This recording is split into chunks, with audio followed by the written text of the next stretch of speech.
Let's find your best position on the bike. So there's going to be three parts to this video. The first is a little bit of an overview. The second is looking at movement off the bike to understand your mechanics. And the third, of course, is to look at your position on the bike and understand how all of this stuff ties together. Now, here's an important thing. We're not talking about changing your mechanics or changing your bike fit here in terms of identifying a problem and fixing that right now. What we're talking about is working with what you've got, the mechanics that you have and the bike fit that you have. Now, of course, if you need adjustment of either of those two things, it's a little bit of a different conversation. The first thing, changing your mechanics, that's what I do. It's like a reverse bike fit, if you will. A lot of ways that the body can be restricted, imbalanced, misaligned, and fixing that can play a huge role. Of course, on the other hand, there is that bike fit aspect. And if there is something that needs to change on your fit, that's a different discussion as well.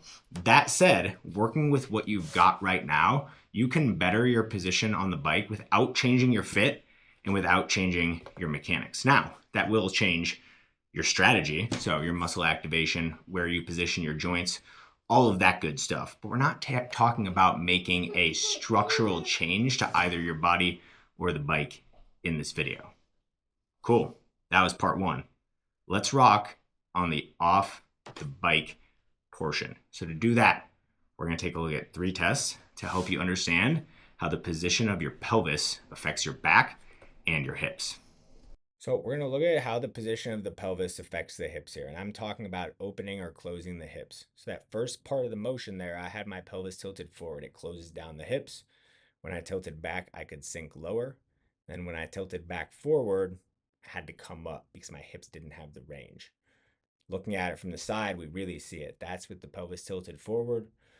When I tilt back, I can sink lower. Maybe that's not how I squat with weight, but that's not what we're showing here. So that feels good. Now, if I tilt back forward, that compression comes back in the hips. It does not feel good. If we look at it from behind, pelvis tilted forward, that's max depth. It feels like crap. Tilt that pelvis back, and I'm able to sink down a bit lower. I lose that compression in the hips. It's gone. It feels good. So the second thing we will look at here from a tabletop, same thing. Pelvis tilted forward, bonk, hips stuck. Now, when I go back and then I tilt that pelvis back and do that same rock back, you can see how open my hips become. Nothing's changed about my hips, but changing the pelvis position allows me to move much deeper into that range of motion. Let's look at it again. Boom.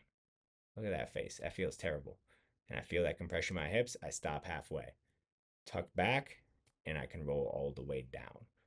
So we're showing what is the effect on the hips when we tilt the pelvis back? They open up. All right, one more thing, very specific here. So that's looking at rotation with the pelvis tilted forward, tilted back. We get a little bit more on my right side.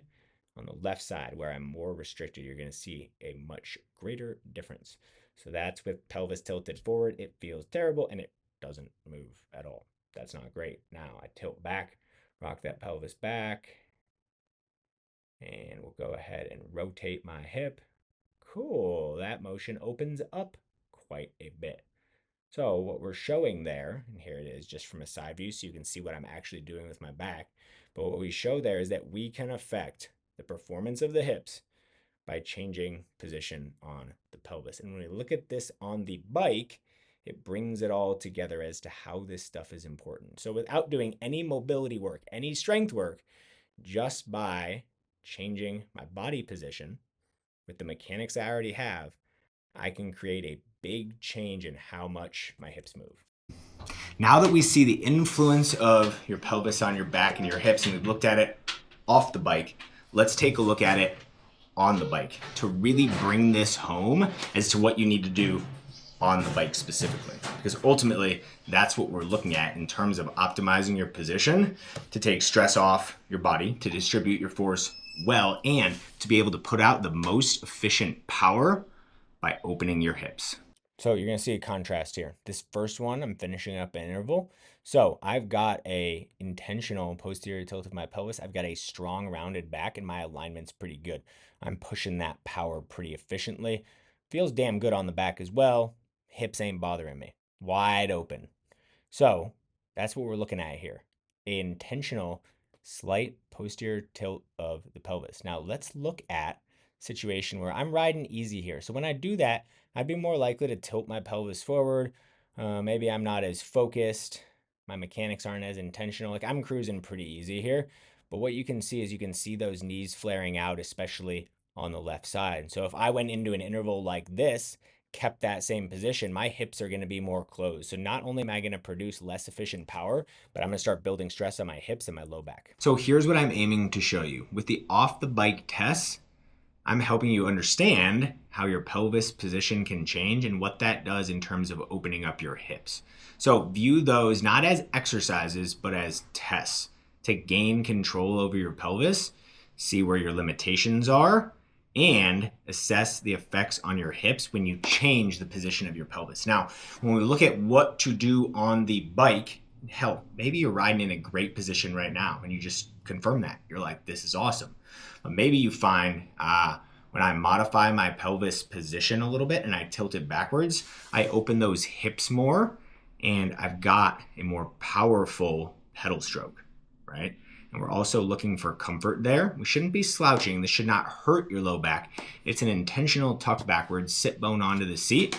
And what you should feel is those hips open up. You should feel the pedal stroke smooth out. It'll be hard to maintain at first because it's not your normal pattern, but as you practice it, that will improve. So your homework is to go work through these 3 tests, take a look at what you feel, and then over the course of a ride, 2 rides, 3 rides, take this onto the bike and just notice what you feel. When you manipulate the pelvis position backwards slightly, that's going to give you some information. If it goes smooth, great, you've got a new strategy. If you find you can't quite get that position down, you may be looking at some imbalances, some restrictions that are holding you back from getting into that position. It might be worth a further conversation. So get back to me on this. Let me know what you thought of those tests. Let me know what you feel on the bike, and that'll help me guide you. If you need help, cool. Thanks for watching, guys. Thanks for following along. I love you. Have a great week. We'll talk soon.